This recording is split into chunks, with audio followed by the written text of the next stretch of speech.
Have you ever had one of those days or weeks where no matter how much you want to get something done, you just can't seem to make yourself start? You stare at the task, you scroll, maybe even make a half-hearted to-do list, but the actual doing never happens. And then comes the shame spiral. Why am I like this? I'm such a mess. Everyone else does exactly what they want to do. What's wrong with me? Just pause. I want you to hear this loud and clear. You're stuck in a pattern that feels like laziness, but underneath it's something completely different. Because if you really were lazy, you wouldn't care. You'd be apathetic to the consequences of not doing the thing. So let's break down what's really behind chronic procrastination. The kind that comes with guilt, shame, and overwhelm. We live in a culture that loves to reduce complex situations into simple stories. One of the most harmful, that if you're not doing the thing, then you just must not care enough, or that you're lazy, or you're undisciplined. But here's the truth. Laziness is when someone has the capacity to act, understands the importance of the outcome, and actively chooses not to engage without any emotional duress. And you and I both know that's not what's happening when you procrastinate. You do care. You're not apathetic. In fact, it brings you to intense emotional distress when you constantly don't do the thing you want to do. So then the problem isn't a lack of discipline. It's a lack of safety in your system surrounding the task itself.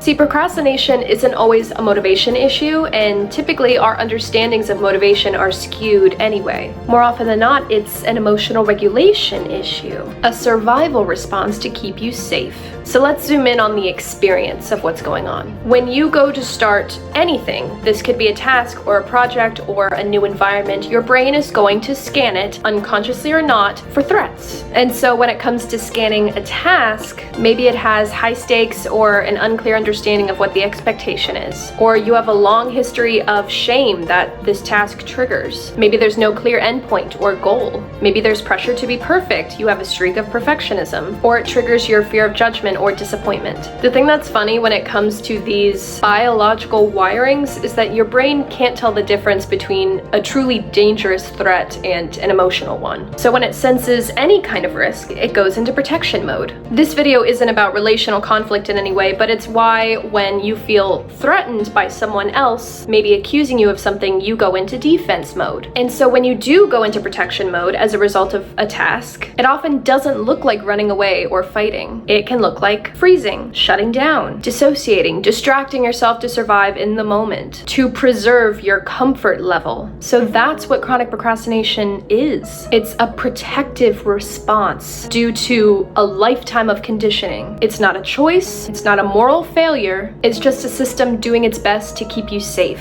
And maybe it did for a really long time, but now it's only hurting you. But that's okay, because now we know, so now we can choose differently. So let's go a layer deeper now. Sometimes the task isn't physically hard, but the emotions attached to it feel unbearable. It's not the email, it's what you're afraid the response might mean. It's not the project, it's the belief that if you mess up, you're a failure. And it's not the dishes, it's a feeling that an obligation you have to do is never going to end. When we carry all these symptoms of self-sabotage, the fear of failure, the shame, the self-doubt, the perfectionism, tasks become emotionally heavy, even if they're logically simple. And if you grew up in an environment where rest was punished, when you had to earn your worth through output, where being lazy was the worst thing you could be, then your internalized need to always be perfect is what's keeping you stuck. Or not even perfect, but always productive.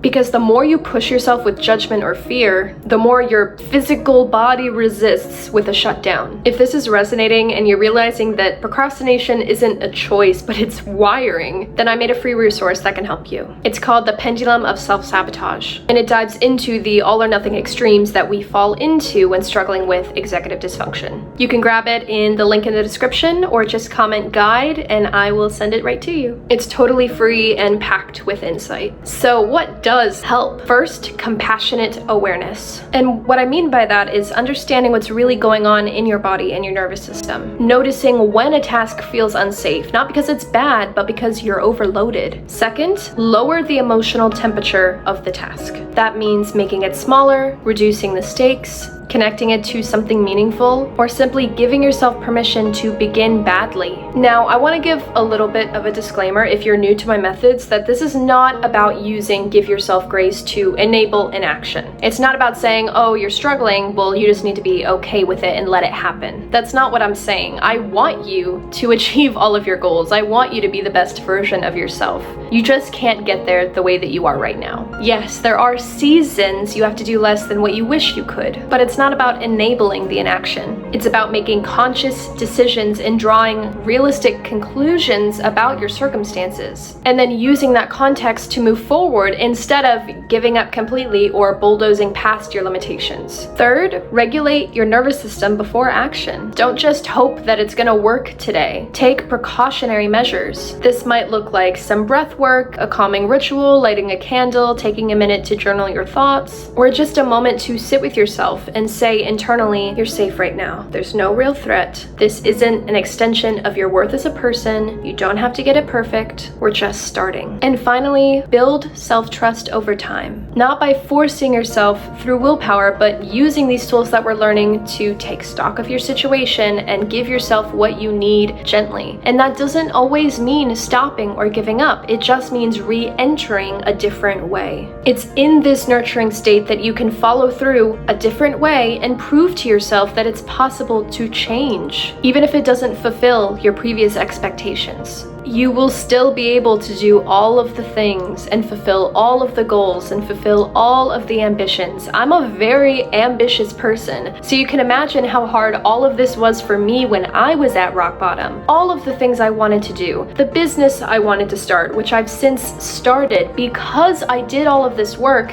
and reworked my entire foundation. So it's not about lowering your standards to the ground and being okay with mediocrity. It's learning to chase after these things completely differently, in a way that comes from confidence and self-assurance, not fear. If this is the kind of support you need, if you're tired of white-knuckling your way through these self-sabotaging behaviors, then I'd love to invite you to book a free discovery call with me. Remember that transformation I went through? I took all of that and I laid it out in a comprehensive system because when I was struggling, nothing like this existed, and I didn't want anyone else to ever feel that way again. Well, I guess you have to feel that way to realize you need to change, but not for a prolonged period of time. And this isn't a high-pressure call. It's just a conversation to see where you are now, what your goals are, and whether my program is the right fit for you. Because as much as you want something that's right for you, I only want people who my program is meant for. Otherwise, how can I guarantee that it works? That's why the entrance to the program is offer only. So please, this call is no pressure. If you're ready to build a life that doesn't require constant pushing or shame to function, then just check the link below. I would love to meet you. Look, you're not lazy, you're not broken. You just haven't been given the tools or support to understand your patterns from a logical perspective. But that can change, and it starts here. And as always, stay in this corner of the internet as long as you need.